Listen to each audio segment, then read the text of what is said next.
Generator alternator ரெண்டுத்துக்கும் என்ன வித்தியாசம்? இந்த சந்தேகம் நிறைய பேருக்கு இருக்கலாம். ஜெனரேட்டரும் அல்டர்னேட்டரும் ரெண்டுமே எலக்ட்ரிசிட்டியை ப்ரொடியூஸ் பண்ணக்கூடிய வேலையை தான் செய்யுது. இருந்தாலும் இதுல சில வித்தியாசங்கள் இருக்கு.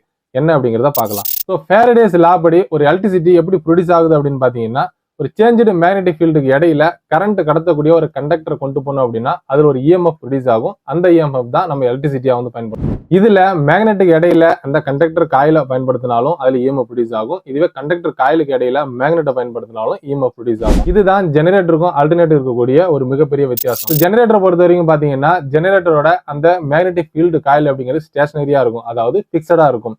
இதுவே அதோட இந்த கரண்ட் கேரிங் கண்டக்டர் காயில் அப்படிங்கிறது ரொட்டேட்டபிளா இருக்கும். அதாவது ஆர்மேச்சர் பயன்படுத்திருப்பாங்க, ஆர்மேச்சர்ல காயில் பயன்படுத்திருப்பாங்க.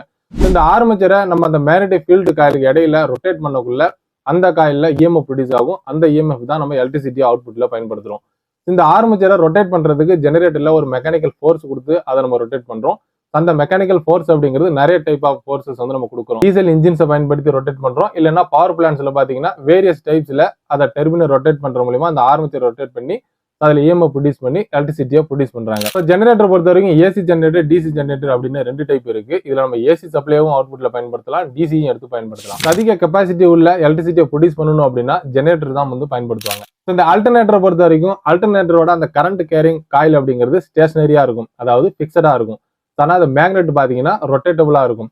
அதுல ஒரு மேக்னெட்டிக் ரோட்டர் பயன்படுத்துவாங்க. அந்த ரோட்டர் சொல்றது மூலமா இதுல இந்த காயில்ல உருவாக்கூடிய இஎம்எஃப்னால அதுல எலக்ட்ரிசிட்டி ப்ரொடியூஸ் ஆகுது. இந்த ஆல்டர்னேட்டர்லயும் அந்த ரோட்டரை சோழ வைக்கிறதுக்கு நம்ம ஒரு மெக்கானிக்கல் ஃபோர்ஸ் பயன்படுத்துறோம். இது நம்ம வெஹிக்கிள்ஸ்ல ஆல்டர்னேட்டர் பயன்படுத்துறோம். அது இன்ஜினோட கப்புலா இருக்கிற பெல்ட் மூலமா அது சுழலும். இதனால நம்ம எலக்ட்ரிசிட்டியை ப்ரொடியூஸ் பண்ண முடியுது. ஆல்டர்னேட்டர்ல இருந்து வரக்கூடிய எலக்ட்ரிசிட்டிங்கிறது ஏசி சப்ளையா தான் நம்ம ப்ரொடியூஸ் பண்ண முடியும், டிசி சப்ளையா ப்ரொடியூஸ் பண்ண முடியாது. அப்புறம் எப்படி வெஹிக்கிள்ஸ்ல பேட்டரி சார்ஜ் ஆகுது அப்படின்னு நீங்க கேட்கலாம். இதை ஒரு ரெக்டிஃபையர் சர்க்யூட்டை பயன்படுத்தி டிசி சப்ளையா கன்வெர்ட் பண்ணி தான் அதை சார்ஜ் பண்றாங்க. இந்த ஜெனரேட்டர் ஆல்டர்னேட்டர் எப்படி எலக்ட்ரிசிட்டியை ப்ரொடியூஸ் பண்ணுது அப்படிங்கறத பத்தி டீடைலா இங்க தெரிஞ்சுக்கணும் அப்படின்னா கமெண்ட்ஸ்ல பதிவு பண்ணுங்க. ஃபுல் வீடியோ அப்லோட் பண்றேன். இந்த மாதிரி எலக்ட்ரிக்கல் இன்ஃபர்மேஷன் தெரிஞ்சுக்கிறதுக்கு வீடியோ லைக் பண்ணிட்டு சப்ஸ்கிரைப் பண்ணிக்கோங்க. மத்தவங்களுக்கு இதை ஷேர் பண்ணுங்க.